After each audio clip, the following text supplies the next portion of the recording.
Purihin po ang Panginoon. Ayan, ngayon ay Friday, November 15, 2024. Pinagtagumpay po tayo ng Panginoon. Bagamat kanina talaga ko sobrang sakit ang ulo ko, pero glory to God talaga. Praise the Lord na mabuo ko yung Monday to Friday po. Yan, purihin po ang Panginoon. Tayo po ay manalangin. Hallelujah. Praise the Lord. Ama, muli nagpapasalamat kami. Ngayon ay araw ng Biyernes, O Diyos, na binigyan mo ng pagtatagumpay ang iyong abang lingkod from Monday to Friday. O Diyos, ako ay naging wagi, successful, victorious dahil sa iyong tulong, kahabagan, sa iyong biyaya. Salamat pong muli na kami makapagbahagi na iyong mga salita sa aming mga kaibigan, O Diyos. Panginoon, salamat sa patuloy na pag-iingat po sa bawat isa. Alam namin, O Diyos, na lagi kang nakikinig sa bawat isa sa amin. Maging ang iba man ay hindi mo anak, O Diyos. Sila man ay kinakahabagan mo rin sapagkat ikaw ang Diyos na mabuti. Salamat po at muli, dalangin namin ang pagsama ng iyong banal na Espiritu sa aming pagpupulay na iyong mga salita, sa aming testimony. Patuloy mo, O Diyos, na buksan ang puso't isip na aming mga kaibigan, O Diyos, na ang panahon ay malapit na, Panginoon, at nararapat lamang na ang bawat isa ay patuloy na manalangin, magpuyat, dakilang Diyos, sapagkat hindi namin alam ang mangyayari bukas. Salamat po, niluluwalhati kami sa pangalan ni Jesus. Amen. So, happy birthday po. Happy birthday, bati tayo. To Brother Roger Imat Sr., happy birthday to Brother Virgilio Amplayo. Pasensya po, minsan hindi ko alam po, pastor na po. So, huwag kayo magagalit sa akin. Walang port watcher na matitisurin or matatampuhin, di ba? So, happy birthday to Charlie Naral Sata. Happy birthday to Brother Noli Perol. Happy birthday to Kuwang Tan Bots. Hindi ko alam. Yan, happy birthday to Tiobel Cayetano. Happy birthday to Honey Gail Harilia. Happy birthday to Sister Amor Tridaño. Happy birthday to Ray Bear. Happy birthday to Brother Jobar. Yan, so maligayang kaarawan sa inyong lahat. Yan, happy birthday. Enjoy your day. Enjoy your special day. At patuloy kayong ingatan ng Panginoon. Marami pang birthdays ang dumating sa inyo. At ang inyong sambahayan. Yan po. So, God bless you and may God give the desires of your heart po. Yan. And pasensya na again. Kung minsan parang nawawala ko or ano, hindi ko po alam. Ang internet talaga dito mahina. Yan. Pero hindi rin natin alam ang nangyayari po sa kapaligiran. Diba? So, only God knows po kung sadyang mahina ang internet or yun na yun. Okay. So, diretso po tayo. Thank you po sa lahat na nagsusupport, and I want to take this opportunity to make a big shout out to Brother Joey Narvaez, to Sister Janice Narvaez po. Yan, dalawa sa mga elders na close po sa akin. Sila yung kumbaga nanonood lang na YouTube ko. Yan po. Gustong-gusto kong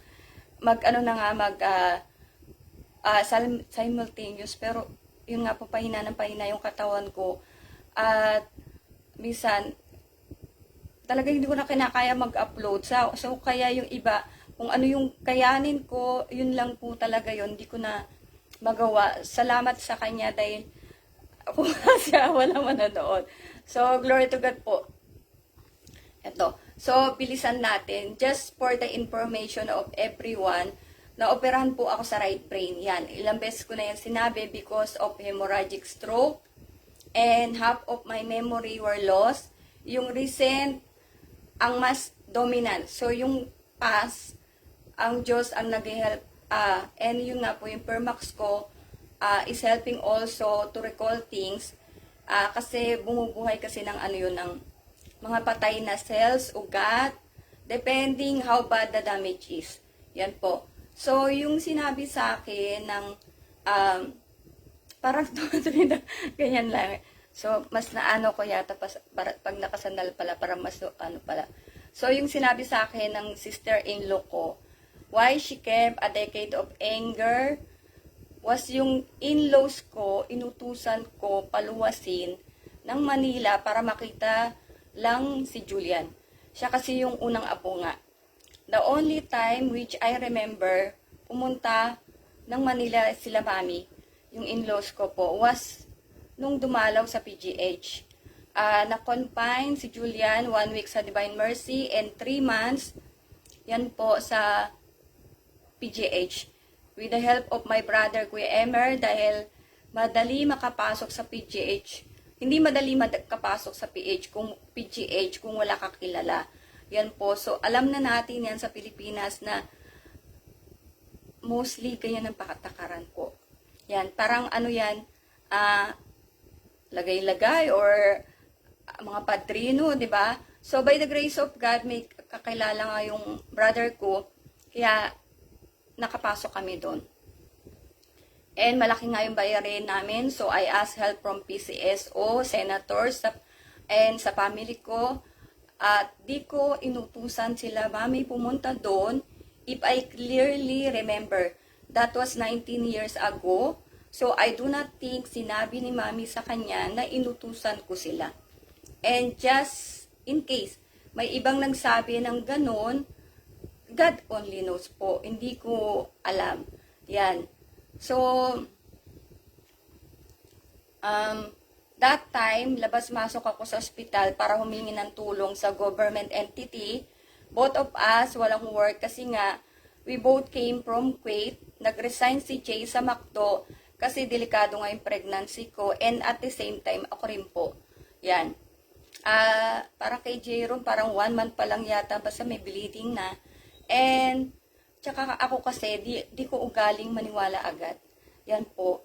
Siguro may time before, pero natutunan ko yan na, kumbaga wini-weigh ko yung scenario.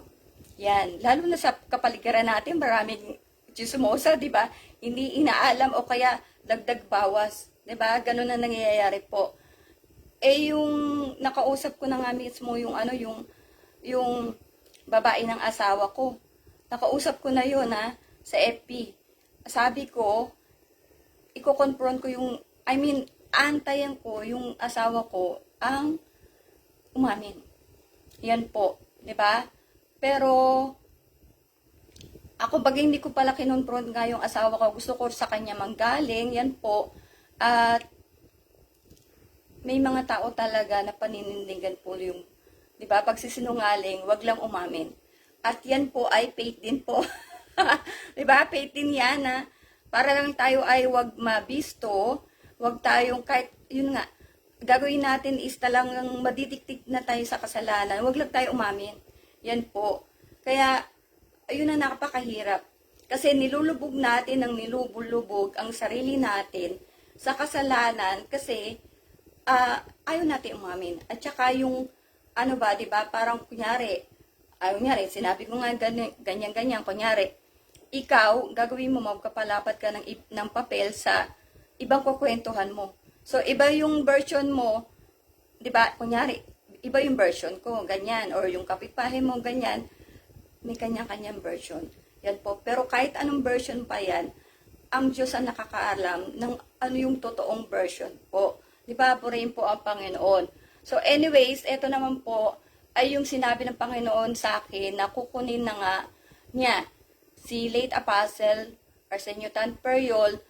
It was right after his surgery.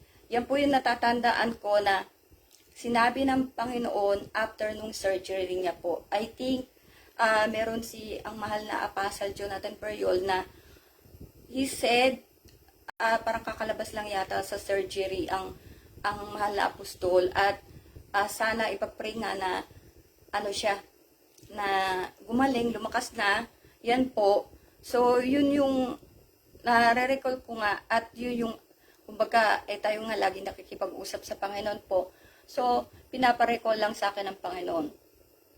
And eto na po, yung Church of God, diba, yung kanyang iglesia, ay waiting na lang ng rapture. Diba? So, at yung yung He will come like a thief, kumbaga parang lang yun yung like a thief, di ba, yung parang magnanakaw, siya ay ano, yung, meron parang idiomatic expression ba, parang ganon, yan po. Pero ang inaantay ng mga believer ay ang kasintahan, ang nobyo, yan po.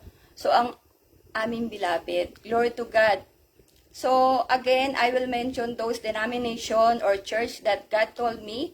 I will stick on what God told me na po. PMCC Port Watch, the Jews, they have separate covenant with God. Orthodox Apostolic, Chinese in the basement. They are worshiping in the basement, Calvary Temple. Christ Revival International Ministries, I told you.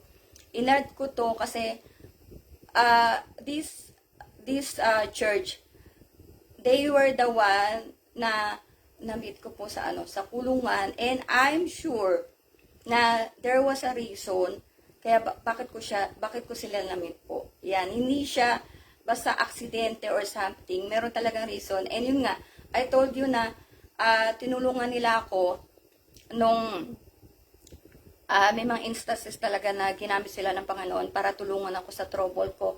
Yan po. So, nearly 15 days na lang, Pasko na po. So, di ba, dami sa atin, tumanda na nabuhay sa old tradition. Now, we thought Christmas is the birth of Jesus. Yan po, Jesus Christ, di ba? But again, in John 4:24, God is Spirit po. Yan, so ibig sabihin, pag spirito ka, nag-ano ka ba lang, di ba? Kasi nung lalangin na ang lahat, eto, kung ano-ano man yan, kasama na ang Panginoong Hesus po. Kasama na siya ng Ama. Yan. So, sabi ko nga, yung Christmas ay parang ginawa lang ng Diyos yung December 25. Para magkaroon ba ng, kumbaga sa tao, ganyan. Yan po. So, hindi ko rin maano yan, kasi basta na ano yan, nabanggit ng mahal na Bishop Aldrin Palangka po. At sabi ko nga sa inyo, na mention sa akin ni Jairo, ng anak ko, na, Mami, hindi December 25 ang birthday ni Jesus Christ, no? Yan, yun yung ano niya. Kaya sabi ko na, bakit mo alam na? Yan. Na which is actually, wala naman talagang birthday. Yan, ginamit lang yung December 25. Wala, sabi niya. Parang it came to his thought, no po? At ano nga, di ba? Na from the old tradition that we had until now, that million does not know the truth, we are taught to buy new clothes, shoes, bags, etc. po. Yan, na yung nga toys, mamamasko, natandaan ko pa kami sa Binyang na kailangan maaga kasi maraming papapaskuhan, and I think 26 kami. Palakihan ng napapaskuhan, yan, hanggang sa maghapon. Yeah, pwede ko alam, siguro meron pa rin iba na gumagawa, dahil they thought nga na Christmas is actually is giving, di ba? Talagang gusto ng Diyos, magbigayan po tayo. Dahil yung inano nga doon Christmas, kaya nga, kumbaga yung pagsilang ni Jesus, dahil ang Panginoong Jesus ay, di ba, Diyos ng kabutihan, di ba, Diyos ng kapayapaan, yan. So, dapat talaga magbigayan tayo na po. So, and we do not know, I do not know also, if this is the last, or if there is Christmas that will come, di ba, after this year. So, only God knows po, and we really don't know also na if we will have this Christmas. Kaya ayokong mag-period na we will have this Christmas. Only God knows po. Kasi nga, way back 2015, sabi ko na lang yung recent dahil nandun ako na ano natin yung rapture, is talagang ano na, kumbaga, lalo pa yung ang mahal apostol, 1972, pinapangaral na yung salvation, kasi nga, alam niya na yung rapture. Diba? So, long time ago. Yan. At lalo pa ngayon, nakitang-kita na nga natin ang signs po. Glory to God. At, kaya ayoko mag-period. Kasi baka mamaya kagaya ko na iba na, sabi, dadating, ganyan, ganyan. Wala akong ano. Hindi ko rin alam. Kaya, yun po na, di ba, pagka tayo ay may Christmas, ngayong Pasko, o ngayong December 25 po, at yung nga mga tao ay busy na, di ba, let's make this Christmas meaningful po. Di ba? Ay, kung ito na yung last Christmas, di ba? Yan, hindi ko alam po talaga, kaya ayoko magpi-period po. So, ano natin na hindi lang Christmas actually. Dapat talagang ilagay mo na sa sarili mo. Maging mabuti kang tao, malinis na buti. 'Di ba?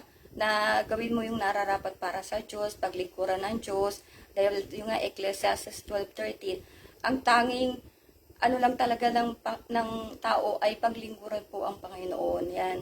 So, purihin po ang Panginoon. Ang title po is Let Us All Be Brand New Before God. So, gusto po ba natin yan? Di ba bago po tayo? Na maging bago tayo sa harapan po ng Panginoon. In John 10:27 po, NIV, my sheep listen to my voice. I know them and they follow me. O, di ba? Pagtupa ka ng Diyos, nakikinig ka ng, kumbaga, yung my sheep listen to my voice. Pag nakikinig ka ng salita ng Diyos, tupa ka ng Diyos kasi nakikinig ka ng salita ng Diyos, di ba? At, kilala ka ng Panginoon na ikaw ay tupa ng Diyos, di ba? Purihin po ang Panginoon. At sabi daw, they follow me, sumusunod. Kaya ngayon sabi na, those who want to follow me must take up their cross and ano ba tawag dito? Those who wants to be my disciple must take up their cross. Wala na kasi yan sa outline ko. And follow me po. So talagang may cross po na papatahin. Yan, kaya doon sa iba na maraming hindi nakakaalam, may cross. Kasi kailangan na nga natin maintindihan yung paghihirap po ni Kristo. Yung gusto sa ating ipaunawa, di ba? Kaya, at sa totoo lang nga, di ba sabi nga, hindi pa kayo baga nagdanak ng dugo sa mararanasan yung mga pagsubok. Hindi tayo kagaya ng Panginoong Hesus na nagbigay ng kanyang dugo po. Yan, di ba, para sa pagtubos po sa atin. And, yung topic natin kahapon, di ba, the grace of God to God-fearing man. Pag malaki yung takot mo sa Diyos, lagi mo hinahanap ang Diyos, katotohanan ng Diyos, katwiran ng Diyos, sigurado, tupa ka. Yan, kahit sa mata ng tao, ang dumi-dumi mo, maldita ka, mamamatay tao ka, ikaw, number 1 chismosa ng baryo nyo, yan, ang Diyos tunay po na nakakakilala po sa atin. Kaya, deadmahin mo na lang sila. Kasi lahat po talaga tayo ay may natatagong kamalditan, di ba? Basta yung marumi, pangit sa sarili natin, yan po. So, pero narinig mo yung pangangaral sa kanto, di ba? Or sa market, na-curious ka. Yung na-curious ka pa lang, kinahabagan ka na ng Diyos. Kasi parang nagtanong ka, ano kaya yun? First time ko nakita yun eh, di ba? Or kahit ito, online. Hindi ko alam yung mga bagong friend request ko, hindi ko alam kung sila ba nakikinig sa akin or what. Or dahil sinabi lang ni Meta. Di ba po? Kaya nga ako, sabi ko, hindi ako pwede sa yung sabi nila kapitbahay hindi ko kaya yan dahil ako po ay deteriorating na po ang aking health, no po. So, at saka, hindi kasi dapat, hindi yung kasi organic. Yung magkaroon ka ng million followers dahil, di ba, yung mga gano'n, hindi po yung tawag ay organic. So, ibig sabihin lang, 2 Corinthians 5:17, therefore, if anyone is in Christ, he is a new creation, the old has passed away, behold, the new has come. So, if anyone is in Christ daw, he is a brand new person. Di ba? Bagong tao ka na. Yan po. At sabi nga sa Galatians 3:27, New Living Translation, and all who have been united with Christ, in baptism, have put on Christ like putting on new clothes. Di ba? So, you already clothed Jesus Christ. Kaya nga, binis mo si Kristo, abay dapat, kagaya pagkalalo mabay puti, di ba? Iniingatan na natin ang puti. Misa pag nilaba mo pa nga yan eh. Nilalagyan mo pa ng Clorox pagka nagkaroon ng mancha, di ba po? So pag binis mo si Kristo, dapat panatilihin natin malinis. Yan po, purihin po ang Panginoon. Ako tuloy may nakalimutan kasi ako dito. Yan, na idagdag na verse, pero tingnan po natin kung naano ko pa dito. Ay, wala na pala. Yung idadagdag ko. Anyways, yung po sa ano yun eh, sa, hindi ko yan po, sa ano yung, meron ka ng bagong budi. Yan po. Na nilinis na yung body mo kasi yung, di ba, pag nagbaptism ka, nilubog ka, yung namatay si Kristo, nung inangat ka, bagong tao ka na. Kaya nga, binis mo na si Kristo. Yung ano mo, kaya yung tubig umitim. Ang dami mong kasalanan. Napopray po ang Panginoon, huwag kayo magalit po sa akin na. Ngayon lang ako napangiti, abay sunod-sunod na iyak yata ako. So in Ezekiel 36:26-27 Good News Translation po, kinuha ko. I will give you a new heart and a new mind. I will take away your stubborn heart of stone and give you an obedient heart. I will put my spirit in you and you will see to it that you follow my laws and keep all the commands I have given you. So yung nga, God is able to give us a brand new heart and spirit po. 'Di ba? May bagong spirito ka na, kaya nga yung kanta na bagong puso, 'di ba? Yun po, hindi na natin katayin, baka mamalis kayo. Yan po. At ano nga, 'di ba yung John 1:12 New Living Translation, but to all who believe in him and accepted him, he gave the right to become children of God. So if you are a child of God, yung nga, 'di ba, pag tinanggap mo John 1:12, anak ka na ng Diyos, no po? That is anong anak ka? Yan po. Pero po ang Panginoon, ito pa ay may mga perks nga eh. 'Di ba? Sabi sa John 3:16, hindi na natin po ano 'yan, alam niyo 'yan. So meron na daw tayong eternal life. Yan, 'di ba? Pag ikaw tinanggap mo ang Panginoon, tatanggap ka ng buhay na walang hanggan. Yan. Pero alam mo, gusto ko laging emphasize po.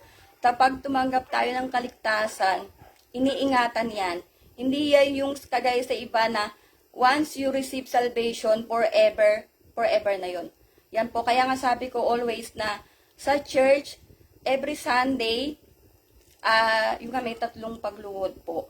Yan, and di ba bago ka tumanggap, at may kompleto, yung Holy Communion, may wine, at saka may bread po. Di ba? Kasi yung sa wine kung maano nyo dyan, hindi nakasama kasi sa sa outline ko po, na merong sinabi doon na itong aking dugo ay ang parang pagugwas ng kasalanan. Kaya after nga, na kumbaga, bagong tao ka na. I mean, malinis ka na naman after Sunday, pero ikaw, salbahe ka talaga. Diba? Pag uwi mo, inaway mo na yung kapatid mo, yan po. Pero purihin po ang Panginoon, ang Diyos ay patuloy na nagpapatawad po, nahahabag, diba? Pero pag, diba, mga simpleng lang, ay sana, maano na natin, yan po, kasi nakatanggap ka ng Holy Spirit, and again, sabi ko ngayon, Holy Spirit po, wag magalit yung iba, ay natatanggap sa true Church of God po. Yan. And Romans 6:23 nga, 'di ba? NIV, for the wages of sin is death, but the gift of God is eternal life. Kaya ito ay regalo, eternal life in Christ Jesus our Lord. Kaya nga alam mo, nakakatakot. Pagka yung iba na iwan pa sa tribulation, I mean, may iwan sila sa great tribulation, yung regalo yan na wala ka nang gagawin, abay, syempre magpakubuti ka, di ba, binihis mo nga si Kristo. Pag naiwa ka sa Great Tribulation ka, abay, para mapatunayan mong ikaw ay anak ng Diyos, sa Panginoon ka, magpapapugot ka ng ulo. O gusto nyo yun? Kaya nyo yun? Di ba? So, wag nating nasain yun. Yan, ako nga, iniisip ko pala, nasasaktan na ako In Ephesians 1:11-14 po, New Living Translation, furthermore, because we are united with Christ, we have received an inheritance from God, for He chose us in advance, and He makes everything work out according to His plan. God's purpose was that we Jews, who were the first to trust in Christ, would bring praise and glory to God. And now you Gentiles have also heard the truth, the good news that God saves you. And when you believe in Christ, He identified you as His own by giving you the Holy Spirit, whom He promised long ago. The Spirit of God, the Spirit is God's guarantee that He will give us the inheritance He promised, that He has promised us to be His own people. He did this so we would praise and glorify Him. Yan po. So, yung nga, pag, di ba, children of God, also called the heirs of God po, tagapagmana. We have the inheritance from heaven po. So, yan, iniksaan natin Friday po. Yan po rin po ang Panginoon. Sana po may natutunan kayo. Hindi ko na, siguro super dali. Kaya yung mga verses na kinukuha ko, version pala, minsan easy to read. Kasi para sa akin din at para sa iba, di ba na easy to read na, madali na yan talaga. Pag hindi pa rin naintindihan, ay check na po natin sa Tagalog na po. Ganun lang po kasimple yun. So, ito po ay may share lang ako. Napanood ko kanina si Kuya Kim. Kinukorek nung, natatawa na naman ako dito, nung nagsabi na ang water baptism ay yung panubigan ng nanay. Iniisip ko, pumutok yung panubigan no po. So, and, yun nga, ito yung about putting tattoo po. Yan, ito yung kumbaga si Kuya Kim, kinorek ng isang preacher, na napanood ko nga, nasabi ng preacher na yon, yung water baptism daw ay yung po yung panubigan ng nanay, na ikaw ay nasa panubigan ng nanay, yun ay water baptism po. Yung nagkaroon siya ng napakaraming followers, di ba? Yan ang nakakatakot na maiwasan natin kasi sabi nga po sa Bible, maraming liligaw. Pero yung mga lumiligaw na yon, hindi talaga makakalampas po sa Panginoon yun. Kaya ang kasabi ko, eto, Lord, tinawag mo ko, mag-share ako ng Word of God, diba? Although, alam ko nga, sa PMCC Port Watch ako, dito ako lumakas, dito ako tumatag, dito ako marami natutunan, yan, at yung Holy Spirit nga, dati mahina, lumakas sa akin, abay, pakinig ka ng pakinig. Anong ginawa ko ng 6 months? Wala akong gagawin, naka-bedridden ako, diba? So, manood ng drama at saka yung makinig po ng Word of God na mga gawain po. Yan.